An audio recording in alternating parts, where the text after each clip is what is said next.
Jim DeFeeti. Good morning, I'm Jim DeFeeti, and welcome to this special live one-hour edition of Facing South Florida. Now, the highly anticipated debate between Congresswoman Debbie Wasserman Schultz and her primary opponent, Tim Canova. Wasserman Schultz is seeking her 7th term with the backing of President Obama and the Democratic presidential nominee, Hillary Clinton, while Canova is a first-time candidate and law professor supported by Bernie Sanders and his legion of followers who have pumped millions into his campaign. At stake, Florida's 23rd Congressional District, which includes parts of Broward and Miami-Dade counties. For the first time, both candidates agree to debate, and it will happen now on Facing South Florida. And we're looking forward to it. The rules are straightforward. I will be asking questions of each candidate and giving the other a chance to respond. There is no clock, but I will interrupt a candidate if they avoid the question or try to monopolize the time. So I would ask each candidate to keep their answers straight and to the point. We're going to hit a wide array of topics over the next hour on both domestic and foreign policy. But I want to start with questions of character that each campaign has had to face. And Congresswoman Wasserman Schultz, I want to begin by talking about the WikiLeaks issue. And there were two things about the WikiLeaks DNC's email release that caught my attention. One was the emails related to Bernie Sanders' religious beliefs and whether or not that could be used against him in the campaign. There were senior staffers on the DNC that did that put that out there, that suggested that this was an area that they could be used, or how whether he's Jewish or whether he's atheist. I know you hadn't seen those emails because you weren't on them. But first, would you agree that those emails were wrong? And second, what does it say about your leadership of the DNC that your senior staff felt comfortable enough to talk about a person's religion in that way? Well, first, Jim, let me thank you and CBS 4 for the opportunity to be able to come in and talk about the important issues facing not only the people of Florida's 23rd Congressional District, but of the United States of America. It's been a tremendous privilege to represent the people of this district for the last almost 12 years, and I look forward to continuing to ask for their support. On that question specifically, not only have I condemned the exchange in that email, I mean, I share Bernie Sanders' faith and would never condone anyone suggesting that we question or strategize about questioning someone's faith. In fact, in that email exchange, a staffer apparently specifically said that they knew the chairwoman would not be okay with that, which I absolutely wouldn't have been. So I absolutely condemn and condemned that email exchange, and that person is no longer working for the DNC. But what does it say that they were able to do that? That they would even feel free enough to send an email like that? Well, is that the culture you created there? Of course not. Look, I'm very proud of my tenure at the Democratic National Committee. When the President of the United States asks you to do anything, it is a tremendous honor, especially when you've been asked by the President to watch his back, help bring him across the finish line. I was a key part of helping President Obama get reelected in 2012, and the work we did to prepare for Hillary Clinton to be our nominee and then make sure that we could get her elected president is absolutely critical to advancing the issues that are important. I just want to say on WikiLeaks for a second. But let me just specifically say, let's remember what happened at the DNC. The DNC suffered a 21st century Watergate. We were the victims of Russian espionage who stole private emails and our data and then gave them to the organization. But it wouldn't make it, you're not suggesting that if they were just kept secret that those emails would be okay. Well, no, what I'm suggesting is that it likes Sony, who suffered the same fate, and that, you know, we have had a lot of cyber attacks and an increase. There's no organization that, when their private emails faced the bright hot spotlight, private emails are just that, private emails. But of course, let me just remind you, in that email exchange, the staff on that email exchange specifically said they knew the chairwoman would not be. Well, here's and I would not have been. Well, I'm going to bring Tim and Professor Canova in a second.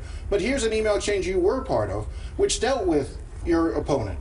It does appear now very clear that DNC staff from the emails were coordinating with your campaign staff in terms of monitoring your opponent's movements, even coordinating statements that the campaign was going to be released, was being run through the DNC staff and its advisors, Is that appropriate? Is it appropriate for you to use DNC resources to monitor your opponent? Let's be clear. This is the 7th time that I have asked voters of the 23rd Congressional District to support my candidacy and for the privilege of representing them. I know how to run my own campaign. I didn't need anyone to help me. We've done just fine. I've won every election where I've been on the ballot. I would hope that staff who I work with would be interested enough, care about me enough, and be interested in my political success that they would try to be involved in a way. But at the end of the day, there were not only no rules broken, but that type of intangible effort on the part of the political. Jim, let me finish my answer, please, because you asked the question and you need this answer. That type of intangible, incidental activity is completely legal. It follows our rules, and there was absolutely no violation of the rules or the law. Professor Canova, I'll give you a chance to respond now. Well, thank you. And first of all, I'd like to thank you for hosting this debate and thank the Congresswoman for agreeing to this debate. Those WikiLeaks email disclosures do show a pattern of monitoring the campaign. I appreciate what the Congresswoman is saying, that she's won every election, however, she's never had a contested primary. Contested primary perhaps is a little unsettling at this point. It is clear that there were DNC staff that were using DNC resources to monitor the campaign. What I found most troubling in the WikiLeaks disclosures was actually the discussion about the email from the Congresswoman to Chuck Todd asking that Mika Brzezinski of Morning Joe give an apology. I think that's this kind of, and it's a pattern. On May 18th, there were 2 staffers of the DNC that were talking about suppressing a story on MSNBC as well.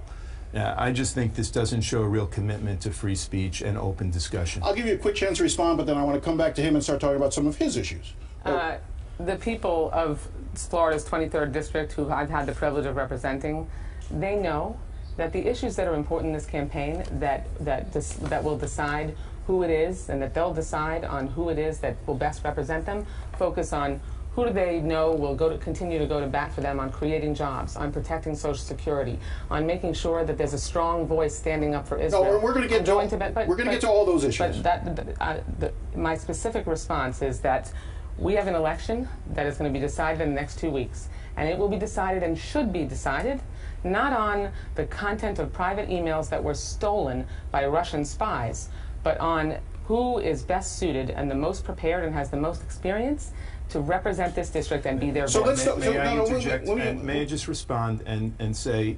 that nobody cares about these emails right now. Well, let me. All right, that's a Bernie Sanders show. I'm not sure why we're talking about them. I just want to agree with the Congresswoman. I just want to agree with her and say that there are much more important issues. So, Professor, I want to do, and I look forward to talking but about I want to come back to you for a second because I want to talk about. I want to give a little bit about our understanding of you. Yeah. You've only lived in this district since 2012. Well, I've lived in South Florida since the mid-1990s. Yeah, but off and on. Excuse me. But off and on. Excuse me. I moved down here in the mid-1990s for a teaching job at the University of Miami. I've lived in South Florida for a total of 7 years. My family has been down in South Florida for decades, and I've been visiting for many years. I'd like to know how many years somebody has to be living in this district or in South Florida to be considered a Floridian. Well, let me ask you this. You've only registered as a Democrat in the last year. You're running for the Democratic primary in this case. Why have you only joined the party in less than 12 months? If I may correct you, I'll say this. I've been a registered Democrat for longer than Debbie Wasserman Schultz has.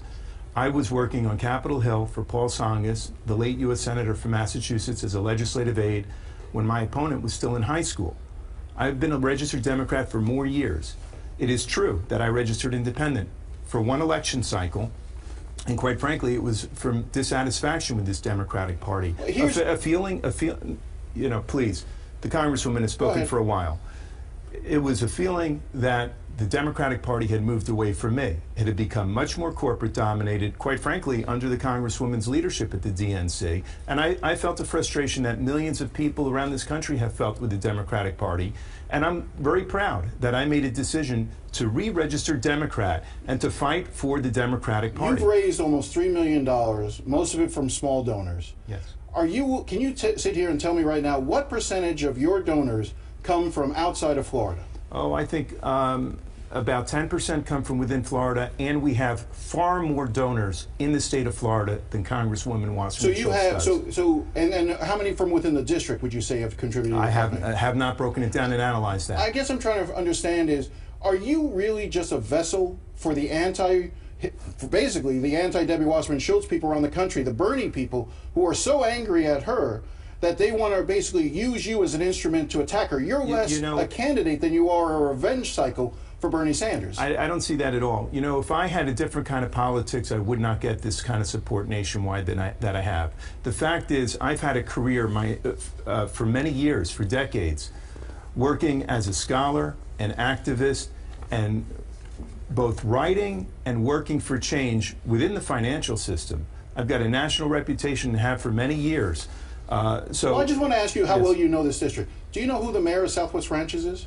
I'm not going to play that game. No, I do not, and I'm not going to play that game. I do know that Southwest Ranches was the site of a proposed. Jeff Nelson, by the way. Very good. Thank you very much. He's also the assistant principal at Cypress Bay High School. I do know who my students are at Nova Southeastern University, and for the last 4 years, I have taught hundreds and hundreds of students there. I've spent more time in this district in the last 4 years than the Congresswoman has. I've seen on her website that she's had 70 events here since November. That's about 2 events per week. All right, I want to bring her in. You know, I didn't finish making a point about Southwest Ranches. You brought it up. You want to talk about the prison? We're going to get to the prison. I do want to talk about the prison. We're going to get to the prison in a second, I promise you. But go ahead.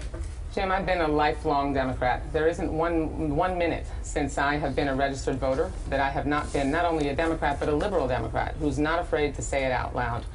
You know, the term progressive is thrown around, and that's the popular term used now. I'm a liberal.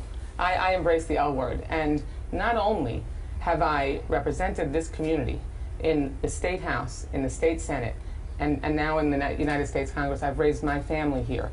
I have spent more than 30 years in Florida and 30 years in South Florida. Please, if you don't mind. Okay. I have deep roots in the community.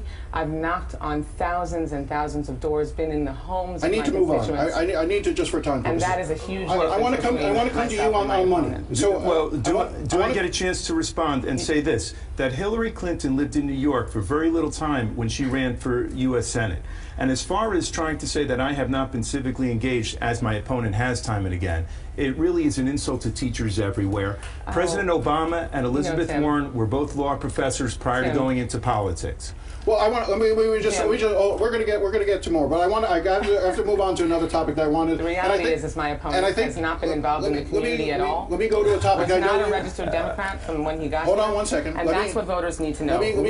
I want to talk about money in this election. Let's talk about the money in this election. You have made as a cornerstone of this campaign that you believe that she is tied to Wall Street money that's affected her views on everything from payday lending to for-profit prison in Southwest Ranches to opposing extension of Consumer Protection Board regulations. Yes. What is your evidence that you believe she's bought and paid for by Wall Street? Well, let's make that case. It was PolitiFact checked by the Miami Herald. The Center for Responsive Politics has all of these statistics.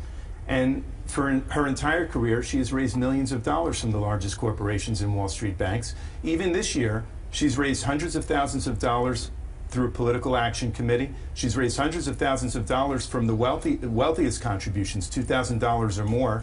And she's got a super PAC that's spending crazy, like mad right now on her behalf. She's very tied to these corporate interests. I don't have a single corporate political action committee that has contributed to me. Do you believe they control her? You know what I think? I think that it's the culture of Washington. 60 Minutes had an episode on this not too long ago, that the average congressional candidate spends more than 30 hours a week dialing for dollars. And who are they calling? 30 hours a week. They're calling wealthy folks. That's where the money is. If you are dialing for dollars 30 hours a week in, week out, you start to adopt their viewpoint. I think that's what's happened with the Congresswoman. I think her politics have shifted a lot over the years. I think when she was first elected many years ago to the State House, she was a much more progressive and liberal. Now she's just liberal and not as progressive. Congresswoman? You know, I'm very proud of the support that I've had, that I've been able to attract throughout my entire career. What I'm also very proud of is that I have been a strong supporter of public campaign financing for all campaigns for my entire career. I'm a co-sponsor of a constitutional amendment that would overturn Citizens United, which was the worst, and I agree with President Obama, that was the worst Supreme Court decision ever handed down. It has allowed far too much corporate influence when it comes to providing contributions for candidates. We should make sure that the playing field is more level, and I have consistently supported that view. My opponent wants to run away from the fact that over 90% of the support that he has financially is from people outside the state of Florida. I have deep roots in this community, 24 years of a record of accomplishment and service to this community, raised my family in this community, and earned the support of my constituents again and again because they know me.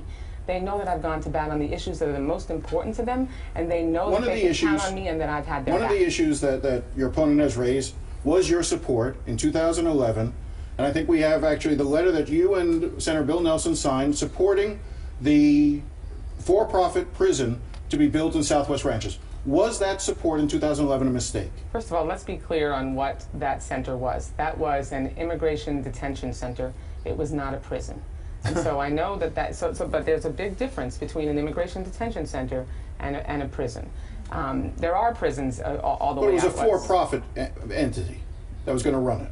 That was actually sought by the town of Southwest Ranches. The town of Southwest Ranches supported and made the arrangements with that company to locate a immigration detention center. They had an agreement with ICE and with the company that was going to build that center. You then later came out opposed to it, correct? Let me be clear. I was doing what I always do, which is when I have a municipality come to me and ask me for my help, of course we take a look at that issue very carefully, and we do what we can to facilitate their request. Was it a mistake to send that letter, in hindsight? No, it wasn't a mistake to be able to try to assist. This was an important economic driver. Southwest Ranches, let's keep in mind, has almost no commercial tax base.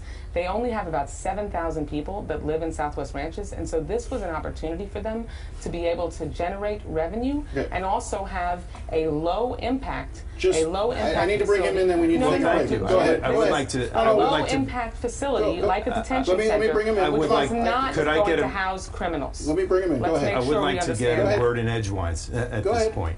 It was a bad decision, and for-profit prisons and for-profit detention centers are not a good idea. Florida leads the country in for-profit detention centers and prisons. We should not have a permanent lobby that has an incentive to be locking folks up.